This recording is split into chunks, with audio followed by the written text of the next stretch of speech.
Welcome friends, M Singh foundation YouTube channel पे आप लोग का स्वागत है। बिहार दरोगा 2213 मेंस एग्जामिनेशन के लिए हम लोग रैंडम प्रैक्टिस सेट नाम से एक सीरीज को शुरू किए हुए थे, जिसमें 4 प्रैक्टिस सेट अब तक आ चुका है। चारों ही प्रैक्टिस सेट को आप लोगों ने अपार प्यार और सपोर्ट दिया है। आज आपके सामने 5वें प्रैक्टिस सेट के साथ उपस्थित हैं। 100 प्रश्नों का ये पूरा सेट होगा, जिसका कि फुल एक्सप्लेनेशन आपको इस वीडियो में दिया जाएगा। आज के सेट में करीब 500 के आसपास स्टूडेंट सम्मिलित हुए थे, जिसमें कि 21 स्टूडेंट को 80 प्लस स्कोर किया था, जिसमें कि हाईएस्ट स्कोर गया था आपको 86 और एक का गया था आपको 92 गया था। और करीब 75 स्टूडेंट को जो है 75 से लेकर के 80 के बीच में नंबर आए थे। तो इन सारी चीज़ों को देखते हुए आज के सेट का जो कट ऑफ निर्धारित किया गया है वो 80 किया गया है, यानी कि आप 80 प्लस करते हैं, इसका मतलब है कि आपकी तैयारी बहुत ही शानदार जा रही है। लेकिन यदि आप 75 से 80 के बीच में भी आते हैं, इसका भी मतलब होगा कि आपकी तैयारी बहुत ही अच्छी जा रही है, ठीक है। और यदि फीमेल कैंडिडेट हैं तो 65 प्लस करते हैं, तब भी आपकी तैयारी बेहतर समझी जाएगी। तो चलिए बिना वक्त गवाए वीडियो को शुरू करते हैं। अंत में जरूर बताइएगा कि आज के सेट में आपने कितना स्कोर किया है। आज के सेट का प्रथम प्रश्न कि पुरातात्विक कालीन नवदा टोली किस राज्य में अवस्थित है। आपके सामने 4 ऑप्शन है, देख लीजिए। गुजरात, महाराष्ट्र, छत्तीसगढ़ या फिर मध्य प्रदेश। ऑप्शन डी इसका सही हो जाएगा, मध्य प्रदेश में। अगला प्रश्न देखते हैं। बेगज कोई महत्वपूर्ण है क्योंकि आप लोग जब हिस्ट्री पढ़ते हैं प्राचीन काल में, तो जो एशिया माइनर करके आप लोग को पता होगा, तो उसी से इसका भी संबंध है यहाँ पे। तो जो बेगज कोई का है, इसका क्यों महत्वपूर्ण है? क्योंकि यहाँ से प्राप्त अभिलेखों में वैदिक देवताओं एवं देवियों के नाम का उल्लेख है। तो ऑप्शन बी इसका सही हो जाएगा। अगला देख लेते हैं। निम्नलिखित में से किस मध्यकालीन शासक ने सार्वजनिक वितरण प्रणाली की शुरुआत की थी? 4 ऑप्शन हैं। अलाउद्दीन खिलजी के द्वारा इसकी शुरुआत की गई थी। आप लोग वीडियो को पॉज करके अपने जो ऑप्शन है उसको थोड़ा सा एनालाइज कर लीजिएगा, फिर उत्तर दीजिएगा, ठीक है ना। अगला प्रश्न देख लेते हैं। सूची 1 को सूची 2 से मिलान करना है। कुछ दरबारी कवि थे और उनका संबंध किस राज घराने से था, राजा से था, वो हमको मिलान करना है। अमीर खुसरो का संबंध किससे हो जाएगा? तो अलाउद्दीन खिलजी से हो जाएगा। कालिदास चंद्रगुप्त द्वितीय हो जाएंगे। बाणभट्ट क्या हो जाएंगे? तो हर्षवर्धन हो जाएंगे। और हरिसेन क्या हो जाएंगे? तो समुद्रगुप्त हो जाएंगे। इस आधार पे 3 का जो सही उत्तर हो जाएगा वो हो जाएगा हमारा, सॉरी, ये जो 4 है, 4 का सही उत्तर हो जाएगा ऑप्शन बी हो जाएगा, ठीक है ना। यानी कि 4 1 2 3 5 देखते हैं। चोल काल में निर्मित नटराज की कांस्य प्रतिमाओं में देवाकृत प्रायः क्या होता है? आप जो नटराज देखते हैं, भगवान शंकर को जो देखते हैं मतलब कि नृत्य अवस्था में, तो जो चोल काल से प्राप्त हुआ था उसमें उनकी अवस्था क्या है? अष्टभुज है, षष्ठभुज है, चतुर्भुज है या द्विभुज है? तो वो है आपको चतुर्भुज है। ऑप्शन सी इसका सही हो जाएगा। दिल्ली के लाल किले में मोती मस्जिद का निर्माण किसने करवाया था? मोती मस्जिद 2 जगह है, एक दिल्ली में है और एक आगरा में। तो आगरे वाला का आपको शाहजहां के द्वारा करवाया गया था, ठीक है ना। लेकिन दिल्ली वाला जो था उसका करवाया गया था आपको औरंगजेब के द्वारा करवाया गया था। तो ऑप्शन डी इसका सही हो जाएगा। 1802 में बसीन की संधि पर जो हुआ था, उस पर किस किस ने हस्ताक्षर किया था? ये मराठा साम्राज्य के संबंधित है। ऑप्शन देख लेते हैं।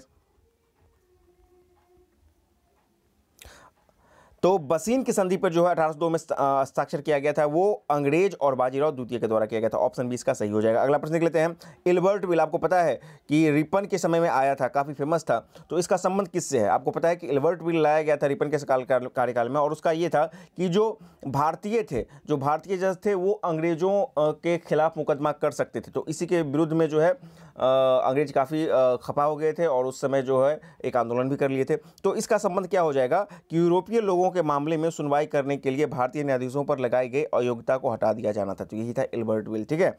अगला देख लेते हैं।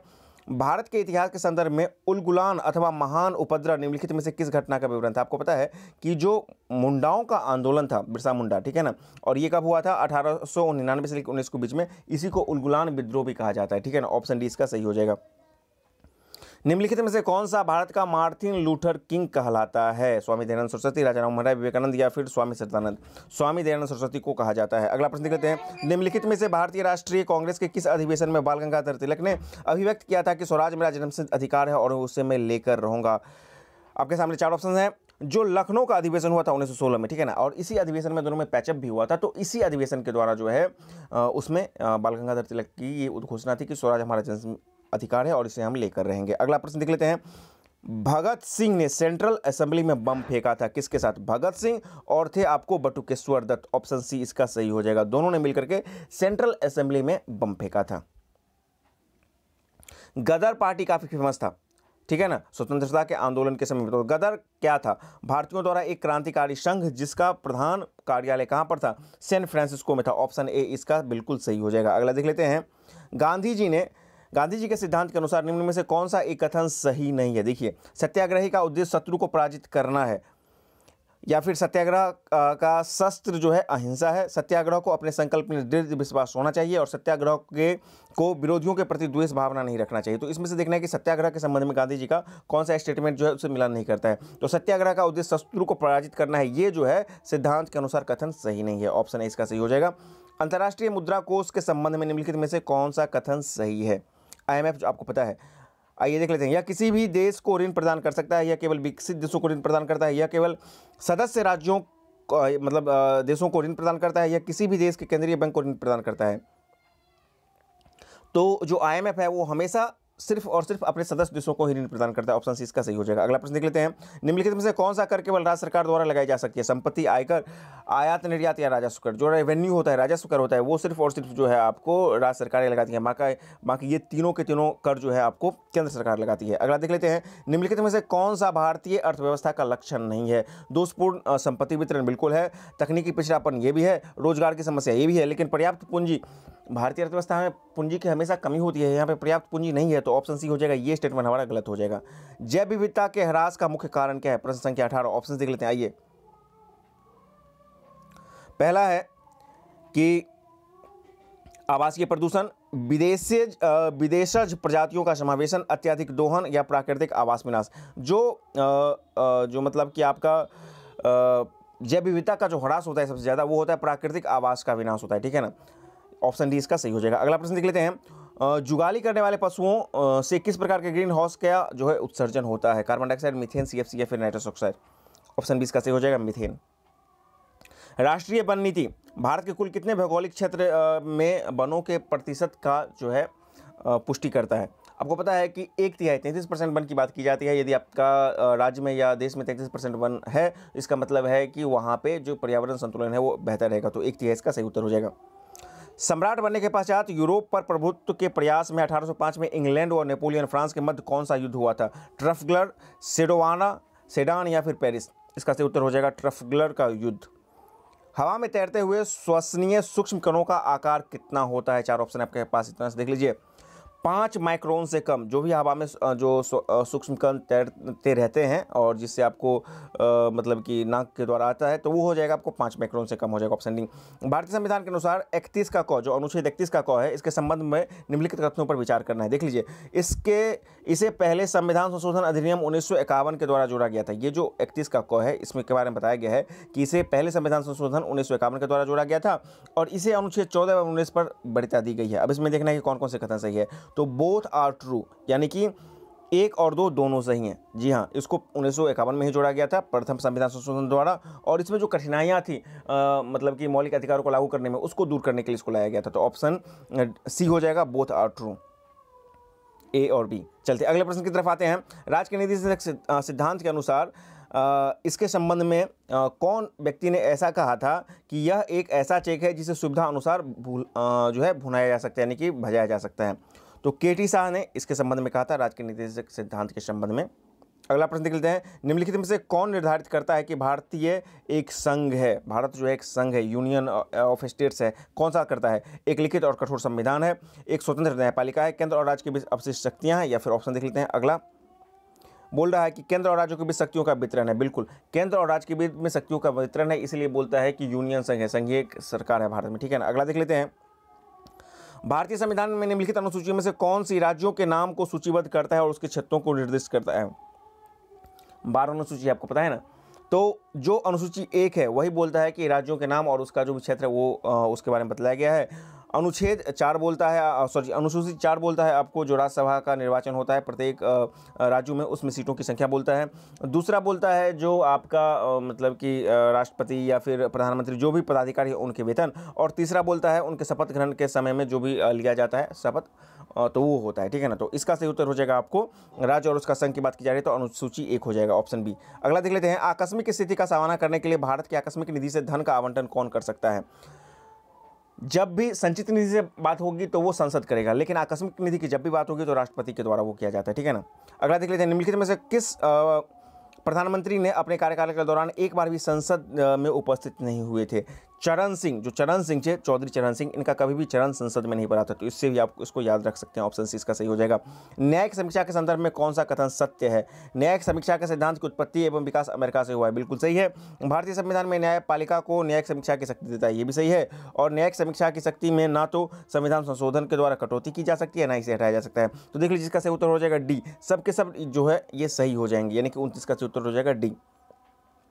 प्रश्न संख्या 30, राष्ट्रपति पर महाअभियोग कहां पर चलाया जा सकता है? आपको पता है कि महाअभियोग किसी भी सदन में चलाया जा सकता है, ठीक है ना, संसद के किसी भी सदन में हो जाएगा। अगला देख लेते हैं, निम्नलिखित में से कौन भारत के उपराष्ट्रपति पद पर रह चुके हैं? मोहम्मद हयातुल्ला, फरुखुद्दीन अली अहमद, नीलम संजीव रेड्डी या फिर शंकर दयाल शर्मा? तो शंकर दयाल शर्मा और मोहम्मद हदायतुल्ला ये दोनों रह चुके हैं, तो ऑप्शन 20 का सही हो जाएगा, 1 और 4। अगले प्रश्न की तरफ आते हैं। प्रश्न संख्या 32 बोल रहा है कि भारतीय संविधान का कौन सा अनुच्छेद अपनी पसंद के व्यक्ति से विवाह करने के लिए आज़ादी देता है? जो अनुच्छेद 21 है, इसके अंतर्गत कोई भी व्यक्ति, कोई भी वयस्क महिला या पुरुष अपने पसंद के व्यक्ति से शादी कर सकता है। वहीं 20 बोलता है कि किसी भी व्यक्ति को जो है अपने खुद के खिलाफ जो है बयान देने के लिए बाध्य नहीं किया जा सकता है। साथ ही साथ जिस समय जो कानून होता है उसी के अकॉर्डिंग उसको दंड मिलना चाहिए। 29 बोलता है कि अल्पसंख्यकों वर्गों के हितों की रक्षा बोलता है। और 19 बोलता है आपको बोलने की स्वतंत्रता, और जो 6 तरह की स्वतंत्रता बोले हैं उस तरह की बात की जाती है, ठीक है ना। अगला देख लेते हैं, निम्नलिखित में से कौन सा उपाय है जो लोक महत्व के मामलों पर मंत्री का ध्यान खींचता है? तो इसका सही उत्तर हो जाएगा ध्यान आकर्षण नोटिस। अगला देख लेते हैं, संघ लोक सेवा आयोग के कार्यों को विस्तार करने का जो शक्ति है किसके पास है, यानी किसके द्वारा उसके अधिकारों को विस्तार किया जा सकता है? तो संसद के द्वारा किया जा सकता है, ऑप्शन ए इसका सही हो जाएगा। जब कोई व्यक्ति अपनी आवश्यकताओं को संतुष्ट करने के लिए वस्तुएं खरीदता है तो वो क्या कहलाएगा? यदि आप वस्तु खरीद रहे हैं तो सीधी सी मतलब है कि आप क्या हैं, उपभोक्ता हैं, ऑप्शन ए इसका सही हो जाएगा। जब मांग बढ़ती है तब मांग का वक्र कहां पर खिसकता है? मांग है, ठीक है ना, मांग का वक्र कहां पर ये आपूर्ति हो जाएगा? तो मांग का वक्र हमेशा जो है कहां पर खिसकेगा? आपको दाईं ओर खिसकेगा। तो 36 का सही उत्तर हो जाएगा आपका ऑप्शन सी हो जाएगा, ठीक है। अगला प्रश्न देख लेते हैं हम, 13वीं शताब्दी के अंत में किस विदेश यात्री ने काकतीय साम्राज्य का दौरा किया था? आपके पास 4 ऑप्शन है, देख लीजिए।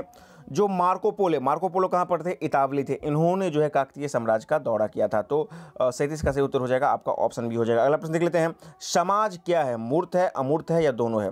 जो समाज होता है वो अमूर्त होता है, ठीक है ना। इसका सही उत्तर हो जाएगा ऑप्शन बी हो जाएगा, ठीक है।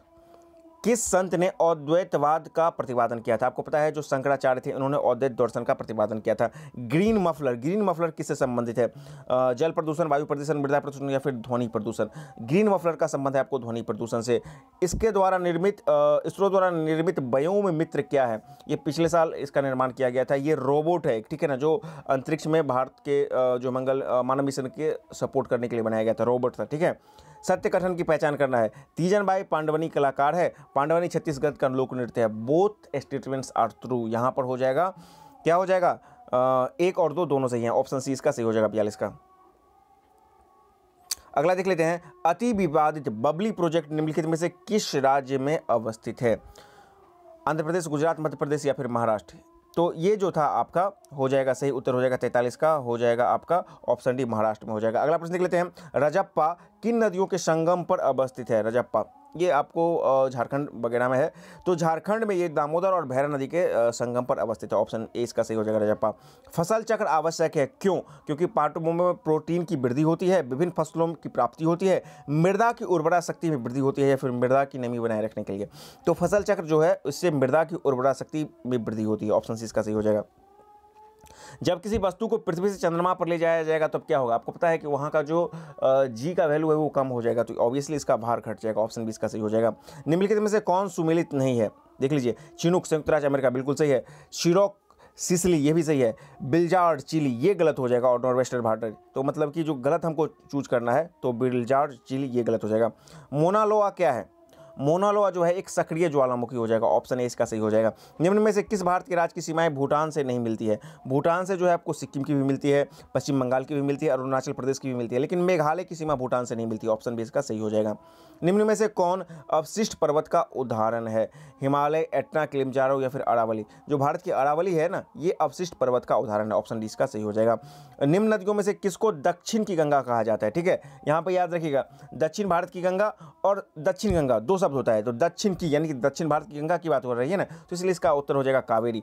सीधा होता दक्षिण गंगा या फिर आपको वृद्ध गंगा, तब वो गोदावरी हो जाता, और दक्षिण की गंगा हो जाएगा या दक्षिण भारत की गंगा हो जाएगा तब कावेरी, ऑप्शन इसका सही हो जाएगा। अगले प्रश्न की तरफ आ जाते हैं। प्रश्न संख्या 52 बोल रहा है कि 52 निम्नलिखित में से कौन सा जलाशय चंबल नदी पर अवस्थित है?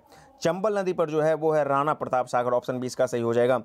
तारे का रंग किसकी सूचना देता है? सूर्य की दूरी का, उसकी ज्योति का, पृथ्वी से उसकी दूरी का या उसके ताप का? तो तारों का जो रंग है उसके ताप का सूचना देता है, ऑप्शन डी इसका सही हो जाएगा। गुलाबी क्रांति का संबंध बृहद रूप से किसके उत्पादन से है? आपके पास चार ऑप्शन है, मसाला, टमाटर, झींगा मछली और उड़द। जो गुलाबी क्रांति का सबसे बृहत्तम रूप है उत्पादन, वो हो जाएगा आपका झींगा मछली, ऑप्शन सी इसका सही हो जाएगा। दक्षिणी तट रेलवे का मुख्यालय कहाँ पर स्थित है? मालेगांव, विशाखापट्टनम, भुवनेश्वर या फिर हुबली? ऑप्शन बी इसका सही हो जाएगा। 55 का कहाँ पर हो जाएगा? आपको विशाखापट्टनम हो जाएगा। 55 का सही उत्तर हो जाएगा आपका ऑप्शन बी हो जाएगा। अगला प्रश्न देखते हैं, शैंपेन जनजाति कहाँ पर निवास करती है? आपको पता है कि अंडमान निकोबार द्वीप समूह, तो आप यहाँ पर ऑप्शन देख लीजिए, निकोबार द्वीप समूह आता है, ऑप्शन ए इसका सही हो जाएगा। यूक्रेन की मुद्रा क्या है? डॉलर, रूबल, क्रोन या फिर हिरवीनिया? ऑप्शन डी इसका सही हो जाएगा, हिरवीनिया। जीवाणु प्रौद्योगिकी संस्थान कहाँ पर अवस्थित है? लखनऊ, रांची, चंडीगढ़ या फिर कोलकाता? चंडीगढ़, ऑप्शन इसका सही हो जाएगा। अगला देख लेते हैं, केंद्रीय उत्पाद शुल्क दिवस कब मनाया जाता है? 26 जनवरी, 18 अप्रैल, 24 जनवरी या फिर 14 दिसंबर? ऑप्शन सी इसका सही हो जाएगा, 24 जनवरी को मनाया जाता है। संयुक्त राष्ट्र शरणार्थी उच्चायोग UNHRC का मुख्यालय कहाँ पर स्थित है? जेनेवा या फिर वियना? क्योंकि बेलग्रेड और स्विट्जरलैंड तो आपको पता है कि वैसे भी आप छांट दीजिएगा, तो इसका UNHRC का जो मुख्यालय है वो हो जाएगा ऑप्शन बी, जेनेवा में। अगला प्रश्न देख लेते हैं, सीमा सुरक्षा बल BSF की स्थापना किस वर्ष हुई थी? बहुत ही फेमस क्वेश्चन है। सन 1965 में BSF की स्थापना हुई थी, और BSF अभी जो है वर्तमान में बांग्लादेश और पाकिस्तान के बॉर्डर पर भारत की रक्षा करता है, वहाँ का उसका प्रहरी है। ठीक है, कबीर पुरस्कार किस क्षेत्र में दिया जाता है? सामाजिक सद्भाव, साहित्य, शांति या फिर विज्ञान? ऑप्शन ए इसका सही हो जाएगा, सामाजिक सद्भाव में।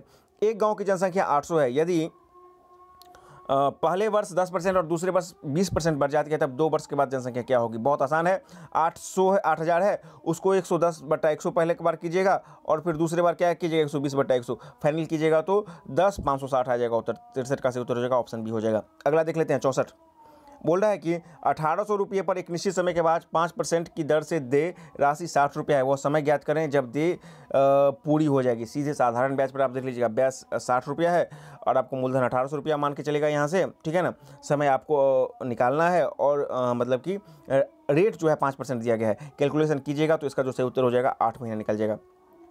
मैंने 10% वार्षिक चक्रवृद्धि ब्याज की दर से कुछ रुपये उधार लिए और इसे 3 वार्षिक किस्तों में भुगतान करने का निश्चय किया। यदि प्रत्येक किस्त की राशि 2662 रुपया है तो मेरे द्वारा उधार ली गई धनराशि कितना है?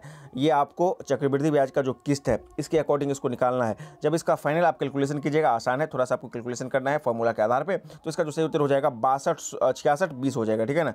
65 का जो सही उत्तर हो जाएगा आपका हो जाएगा ऑप्शन डी, यानी कि 66 हो जाएगा, ठीक है, ये किस्त वाला का। अगला प्रश्न देख लेते हैं, 66 में, एक मिश्र धातु में 12% कॉपर है तो 138 किलोग्राम कॉपर प्राप्त करने के लिए कितने किलोग्राम मिश्र धातु की आवश्यकता होगी? सीधी सी बात है, हम x का 12/100 करेंगे और 138 कर देंगे, ठीक है ना। इसका जो फाइनल कैलकुलेशन के बाद आ जाएगा उत्तर 66 का वो हो जाएगा, ऑप्शन बी हो जाएगा 1150 केजी। 4 संख्याओं जिनका औसत 30 है, ठीक है ना, 4 संख्याओं का औसत 30 है और इनमें से पहली संख्या अंतिम 3 संख्याओं के योग का 1/4 है। पहली संख्या ज्ञात कीजिए। बहुत आसान है, आपको सबको पहली संख्या के फॉर्मेट में ले लेना है। पहली संख्या हम a मानेंगे तो अंतिम 3 संख्याओं का कितना हो जाएगा? a, मतलब कि a + b + c हो जाएगा, ठीक है ना। कैलकुलेशन कीजिएगा, और कितना था? 1/4 था, 4a हो जाएगा, यानी कि 5a बराबर कितना हो जाएगा?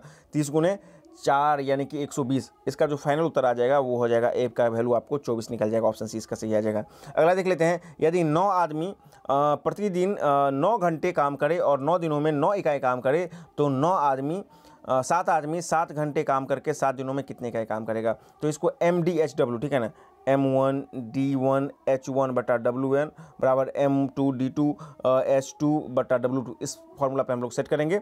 तो फाइनल जो इसका उत्तर आ जाएगा 68 का, वो आ जाएगा आपको 343/81 आ जाएगा। 68 का जो सही उत्तर हो जाएगा आपका ऑप्शन बी आ जाएगा। ठीक है, कैलकुलेशन थोड़ा सा आप लोग कर लीजिएगा।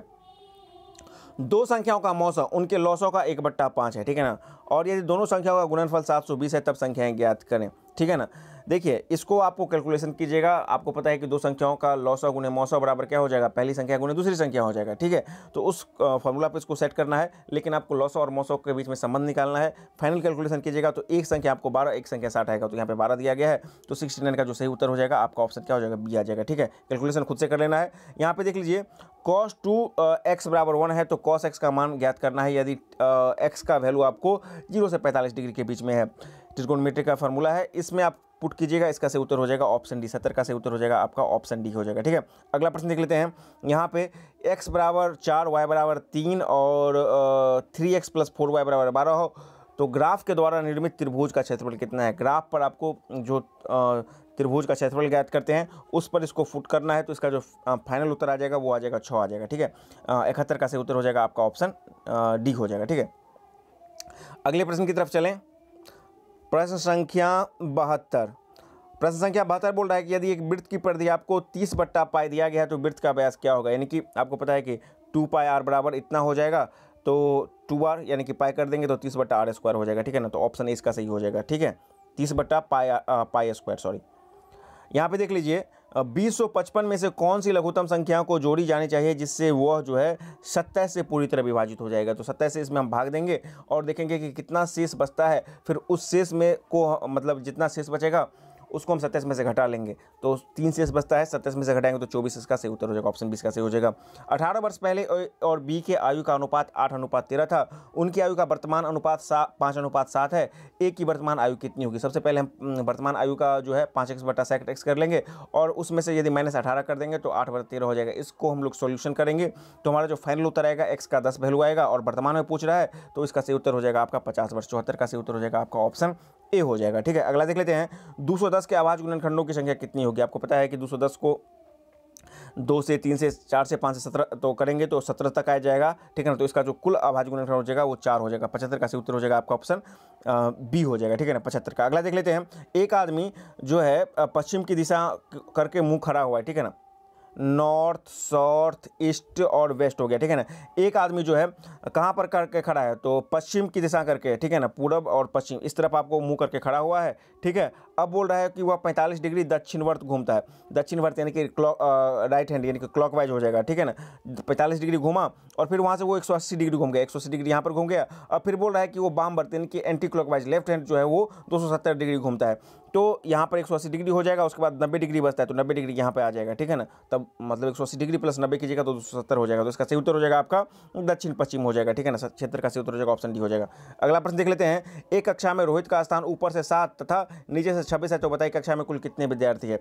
आपको 26 और 7 करेंगे तो कितना हो जाएगा, 6 7 13 33 हो जाएगा। 33 में से 1 घटा देंगे तो 32 हो जाएगा, ऑप्शन 20 का सही हो जाएगा। ठीक है, अगला देख लेते हैं। अमन, मीना, टीना, रीतू और पिंकी 4 सहेलियां हैं। मीना केवल पिंकी से बड़ी है, टीनू रीतू से बड़ी है तथा रीतू मीना से बड़ी है। इस सब में सबसे बड़ा कौन है। इसको आप लोग को बैठा लेना है, आसान है। इसका सही उत्तर हो जाएगा टीना सबसे बड़ी आ जाएगी। अगला देख लेते हैं। यदि किसी निश्चित कोड भाषा में टीचर को WHDKFU लिखा गया है तो उसी कोड भाषा में चिल्ड्रन को क्या लिखा जाएगा। यहाँ पे क्या है ना, रिवर्स में 3 से 4 का जो है पीछे गैप करके चल रहा है। ठीक है ना, तो मतलब कि प्रत्येक में देख लिए टी से आपको W गया है, ठीक है ना, सॉरी आगे बढ़ रहा है, टी से W गया है। ठीक है ना, टी से W गया है, टी से 1 2 3 3 बन रहा है। ठीक है ना, 3 3 बढ़ रहा है, प्लस 3 3 किया जा रहा है, तो चिल्ड्रन को जब हम लोग करेंगे तो इसका जो सही उत्तर हो जाएगा 79 का वो हो जाएगा हमारा डी आ जाएगा। ठीक है, अगला प्रश्न हम लोग देख लेते हैं। 79 का जो सही उत्तर हो जाएगा आपका हो जाएगा ऑप्शन डी हो जाएगा। अगला प्रश्न देख लेते हैं। यहाँ पे 80 में क्या किया जा रहा है कि चिन्हों को आपस में बदलना है, मतलब कि Q बराबर प्लस है, J बराबर गुना है, तो उसको सबको हम क्या है पुट करना है और फाइनल उत्तर निकालना है, कैलकुलेशन कर लेना है। इसका कैलकुलेशन करेंगे तो इसका सही उत्तर हो जाएगा 28 आ जाएगा। अगला प्रश्न हम लोग देख लें। प्रश्न संख्या 81 बोल रहा है कि एक फैक्ट्री में क्या आवश्यक रूप से होना चाहिए, चिमनी, मजदूर, बेचने वाला या फिर बिजली।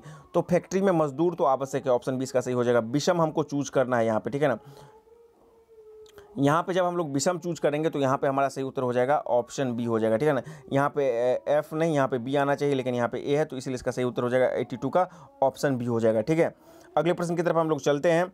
यहाँ पे देख लीजिए, 24, 35, 51, 73, 102 के स्थान पर क्या होना चाहिए, इसको हम लोग को 2 लेवल में निकालना पड़ेगा, ठीक है ना। यहाँ पे देखेंगे 11, 16, ठीक है। उसके बाद आपको यहाँ पे देख लीजिए 22, 29 का यहाँ पे गैप है, ठीक है। तो यहाँ पे जब हम लोग फिर देखेंगे तो 5, 6, 7, 8, 9 का गैप होगा, तो 29 और 8 का 29 + 8 काटेंगे तो 37, 37 जोड़ देंगे 102 में, तो कितना हो जाएगा आपका जो सही उत्तर हो जाएगा 139 हो जाएगा, ठीक है। तो इसका जो सही उत्तर हो जाएगा 82 का वो हो जाएगा ऑप्शन ही हो जाएगा। यहाँ पे आपको त्रिभुज की संख्या ज्ञात करना है, ठीक है ना। तो यहाँ पे देख लीजिए 1, 2, 3 बड़ा वाला त्रिभुज 3 हो गया, 4, 5 बड़ा वाला त्रिभुज इसमें 6 हो गया, फिर 7, 8 ये 9 हो गया, ठीक है ना। और ये सबसे बड़ा एक 10वां हो जाएगा, ठीक है, एक 10वां हो जाएगा, और फिर एक त्रिभुज यहाँ पर भी बनेगा 11 हो जाएगा। तो कुल त्रिभुज की संख्या यहाँ पे कितनी हो जाएगी 11 हो जाएगी। घोड़ा हिनहिनाता है तो क्या हो जाएगा, बत्तख जो है कौं कौं करेगा, तो ऑप्शन 20 का सही हो जाएगा। अगला देख लेते हैं, निम्नलिखित में से कौन सा कथन सत्य नहीं है। देख लीजिए, प्रत्येक लैंगरहैंस द्वीप से में मुख्य रूप से 2 प्रकार की कोशिकाएं होती हैं। इन कोशिकाओं से अल्फा और बीटा कोशिकाएं होती हैं। अल्फा कोशिका इंसुलिन तथा बीटा कोशिका ग्लूकोज हार्मोन स्रावित करती नहीं। इस जो बीटा कोशिका होती है वो आपको इंसुलिन स्रावित करती है। तो हमको गलत स्टेटमेंट चूज करना, तो इसका सही उत्तर हो जाएगा आपका, देख रहे हैं, पूछ रहा है कि 86 में कौन सा कथन जो है सत्य नहीं है, तो ऑप्शन जो सी हो जाएगा ये आपका सत्य नहीं है, ठीक है। क्यों? क्योंकि इंसुलिन जो है बीटा कोशिका से निकलती है। मानव नेत्र में कॉर्निया और लेंस के बीच की दूरी को क्या कहते हैं, इसको बोला जाता है आपको एक्वा चैम्बर। एक्वस चैम्बर 87 का सही उत्तर हो जाएगा आपका ऑप्शन ए हो जाएगा, एक्वस चैम्बर बोला जाता है। निम्नलिखित में से कौन सा विकार जो है एस्ट्रोजन स्तर में कमी होने पर उत्पन्न होता है, प्रोजेस्टेरोन, एस्ट्रोजन, ठीक है, टेस्टोस्टेरोन, ये सब जो आपको सेक्स हार्मोन है, तो ये जो एस्ट्रोजन हो जाएंगे ये हो जाएंगे आपको महिलाओं में, तो ये होता है आपको ऑस्टियोपोरोसिस, ऑप्शन ए इसका सही हो जाएगा। एस्ट्रोजन की कमी से ये रोग महिलाओं में उत्पन्न होती है। नवजातों के जठर रस में किस प्रोटीन अपघटनीय एंजाइम की उपस्थिति के कारण दूध के प्रोटीन को पचाने में सहायक होता है, रेनिन, पेप्सिन, पेप्टोज या फिर लाइपोज। नवजात के जठर में कौन सा होगा, इसका सही उत्तर हो जाएगा रेनिन। नवजात के जठर में रेनिन की उपस्थिति के कारण जो होता है आपको दूध का प्रोटीन पचता है, ठीक है ना। प्रत्येक हृदय चक्र में एक जो कार्डिकल साइकिल होता है में निलय कितने रक्त को पंप करता है, ऑप्शन देख लेते हैं हम लोग 90 का। आइए ऑप्शन देखते हैं,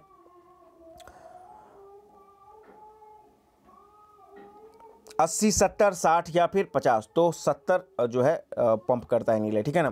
पर्यावरण बचाने के लिए 5 प्रकार पर जोर दिया गया है, 5 आर पर जोर दिया गया है। निम्न में से कौन सा इसका हिस्सा नहीं, रिफ्यूज, पर्पस, रिड्यूस या रिफॉर्म।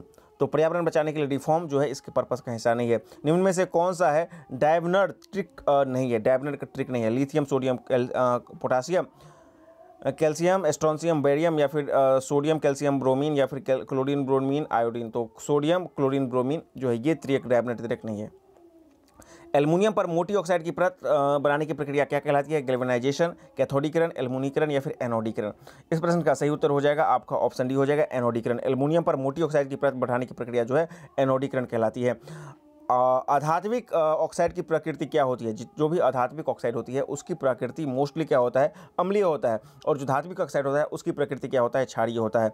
आते हैं, साबुन का घोल बादल जैसा दिखता है, क्यों? क्योंकि साबुन के मिसेल प्रकाश को प्रकीर्णित कर सकते हैं, इसीलिए जो है वो बादल जैसा दिखता है। साबुन के जो भी मिसेल्स होते हैं वो प्रकाश को प्रकीर्णित कर देता है, इसीलिए साबुन का घोल जो है बादल जैसा दिखता है। किसी फोटोन को निम्नलिखित में से कौन सा, किसी प्रोटोन का निम्नलिखित में से कौन सा गुण किसी चुंबकीय क्षेत्र में मुक्त गति करते समय परावर्तित हो जाता है, द्रव्यमान, चाल, संवेग, द्रव्यमान और चाल दोनों। तो किसी प्रोटॉन का जो होता है आपका संवेग जो है वो चेंज कर जाता है, कब? जब मुक्त रूप से वो गिरता है। तो 96 का सही उत्तर हो जाएगा आपका ऑप्शन सी हो जाएगा। किसी पदार्थ का प्रतिरोध तथा प्रतिरोधकता दोनों किसके परिवर्तन के साथ परिवर्तित हो जाते हैं, अनुप्रस्थ काट का क्षेत्रफल, चालक की लंबाई, ताप में परिवर्तन या उपयुक्त सभी। इस प्रश्न का सही उत्तर हो जाएगा आपका ऑप्शन प्रतिरोध और प्रतिरोधकता दोनों बोल रहा है, तो अनुप्रस्थ काट का क्षेत्रफल, चालक की लंबाई, ताप में परिवर्तन, इसका सही उत्तर हो जाएगा ऑप्शन डी हो जाएगा, सभी में हो जाएगा, ठीक है ना। कांस्टेंट किन धातुओं का मिश्र धातु है, कांस्टेंट, ठीक है ना, ये कॉपर और निकल का हो जाएगा मिश्र धातु। अवतल दर्पण में वस्तु कहाँ पर नहीं रखा जाए कि आभासी प्रतिबिंब प्राप्त हो, जो अवतल दर्पण है उसमें आपको ध्रुव और फोकस के बीच में रखिएगा तो आभासी प्रतिबिंब प्राप्त होगा, ठीक है ना। लेकिन यहाँ पे पूछ रहा है कि कहाँ पे नहीं रखा जाए, तो ऑप्शन देख लेते हैं 99 का। जी हाँ, केंद्र पर रखिएगा, अनंत पर रखिएगा, केंद्र और फोकस के बीच में रखेंगे, बी सी डी सब हो जाएंगे। इस तीरों पर रखिएगा तो जो है आभासी प्रतिबिंब नहीं बनेगा। निम्न में से किस दिशा में कार्य नहीं होता है? एक पवह चक्की कुएं से पानी निकाल रहा है, कार्य तो हो रहा है क्योंकि एफ एस कॉस थीटा हो रहा है, कार्य बराबर एफ एस कॉस थीटा होता है, या डिस्टेंस होता है, ठीक है ना। तो कुएं से पानी निकल रहा है एक दिशा में, यहाँ पे कार्य होगा। और देख लेते हैं, एक घोड़ा जो है घोड़ा गाड़ी खींच रहा है, यहाँ पर भी कार्य हो रहा है आपका, ठीक है ना। एक पुस्तक को ऊंचाई पर उठाया जा रहा है, यहाँ पर भी देखिए दिशा है, कार्य हो रहा है, दिशा है। लेकिन एक आदमी अपने सर पे ईंट लेकर चल रहा है, तो यहाँ पे कार्य नहीं होगा, ठीक है ना। तो ऑप्शन डी इसका सही हो जाएगा, कार्य नहीं हो रहा है, ये आपको पूछ रहा है, ठीक है ना। देख लीजिए एक और यहाँ पे बोल देते हैं, ये जो मतलब कि किसी पदार्थ के प्रतिरोधकता का प्रभाव नहीं पड़ता है, तो यहाँ पर ताप में परिवर्तन भी उसका प्रभाव करता है, लेकिन जो एक्चुअल इसका आंसर हो जाना चाहिए वो डी हो जाना चाहिए, ठीक है ना। तो इस प्रकार आपने 100 प्रश्नों का एक और बेहतरीन रैंडम सेट देखा। यदि आपको किसी प्रश्न के उत्तर पे डाउट है तो सबसे पहले वो कमेंट बॉक्स में लिखें, आपने इस सेट में कितना स्कोर किया है वो भी कमेंट बॉक्स में लिखें, और चैनल पर नहीं तो चैनल को सब्सक्राइब करें, साथ ही साथ इसे अपने दोस्तों के बीच में शेयर करें, और ज़्यादा से ज़्यादा वीडियो को लाइक करें, ताकि इस तरह के और बेहतरीन सेट्स आपके लिए लगातार लाया जाए। Thank you very much for watching this video.